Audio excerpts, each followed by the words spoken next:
Question है coding decoding का। यहाँ पर दिया हुआ है एक संबंध 841 3 के बराबर दिया हुआ है, 633 5 के बराबर दिया हुआ है, 627 10 के बराबर दिया हुआ है और 215 का हमें ज्ञात करना है कि ये किसके बराबर होगा। तो हमें सबसे पहले तो यही समझना होगा कि ये 841 को 3 के बराबर कैसे लिखा जा सकता है। अगर हमें ये समझ में आ जाएगा तो फिर तो हम ये पता लगा लेंगे कि 215 जो है वो किसके बराबर होगा। तो यहाँ पर 841 3 के बराबर दिया हुआ है, लेकिन ये 3 के बराबर कैसे आ सकता है।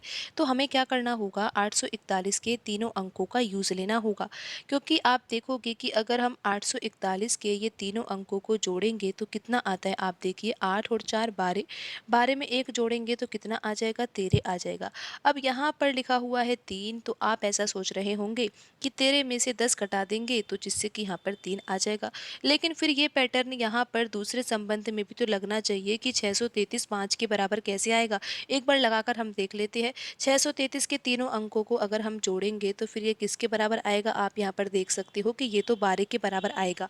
फिर अगर 12 में से भी हम 10 ही घटाएंगे, क्योंकि यहाँ पर हमने 13 में से 10 घटाया था तो यहाँ पर 3 आया था। तो उसी प्रकार 12 में से 10 घटाने पर तो फिर कितना आ रहा है, 2 आ रहा है।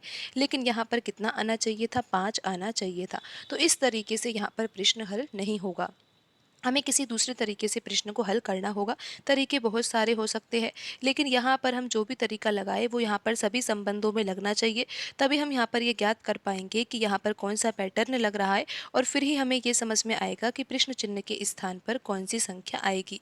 तो यहाँ पर आप देखिए कि 841 के तीनों अंकों का तो हमें यूज़ लेना है, लेकिन किस तरह से यूज़ लिया जाए कि जिससे कि 3 आ जाए। तो एक पैटर्न यहाँ पर ये भी लग सकता है कि आप देखिए कि पहला अंक 8 है और दूसरा अंक 4 है। तो हमें क्या करना है कि 8 में हमें 4 से भाग देना है।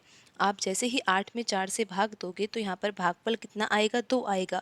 फिर आप देखिए कि अभी 841 का जो तीसरा अंक 1 है उसका हमने यूज़ ही नहीं लिया। उसका यूज़ अब हम क्या लेंगे, यहाँ पर जो भागफल 2 आया है ना उसमें हम 1 जोड़ देंगे जिससे कि यहाँ पर 3 आ जाएगा। आप ये देख रहे हो ना कि 3 इस तरह से भी आ सकता है। आप एक बार फिर से समझ लीजिए कि पहला अंक 8 है, दूसरा अंक यहाँ पर 4 है, तो पहले अंक में हमें दूसरे अंक से भाग देना है। उसके बाद फिर क्या करना है, यहाँ पर तीसरा अंक 1 है ना, तीसरे अंक को हमें जोड़ना है।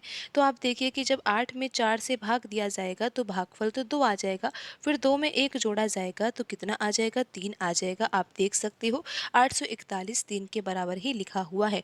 अब यही पैटर्न हम 633 में लगाकर देखते हैं। क्या करेंगे, 6 है, 6 में हम यहाँ पर दूसरा अंक 3 है ना, 3 से हम भाग देंगे और फिर उसके बाद क्या करना है, तीसरे अंक को हमें जोड़ना है।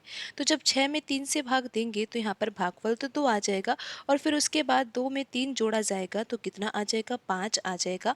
आप देख सकते हो कि बराबर में 5 ही लिखा हुआ है। अब यही पैटर्न हम यहाँ पर 627 में भी लगाकर देखते हैं कि 10 आ भी रहा है या नहीं। पैटर्न आपको समझ में आ गया है कि पहला अंक लिखना है, दूसरे अंक से इसमें भाग देना है और फिर प्लस और कितना करना है यहाँ पर 7। तो जब 6 में 2 से भाग देंगे तो यहाँ पर भागफल तो 3 आ जाएगा और 3 में 7 जोड़ने पर फिर कितना आ जाएगा, 10 आ जाएगा। आप देख सकते हो कि बराबर में 10 ही लिखा हुआ है।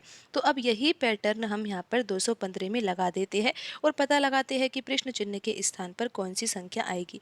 पहला अंक 2 है, दूसरे अंक से पहले अंक में हमें भाग देना है और फिर प्लस का चिन्ह, और यहाँ पर तीसरा अंक क्या है, 5, तो तीसरा अंक हमें 5 लिखना है।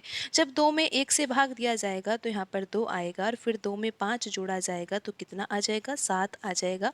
ऑप्शन बी यहाँ पर सही आंसर होगा।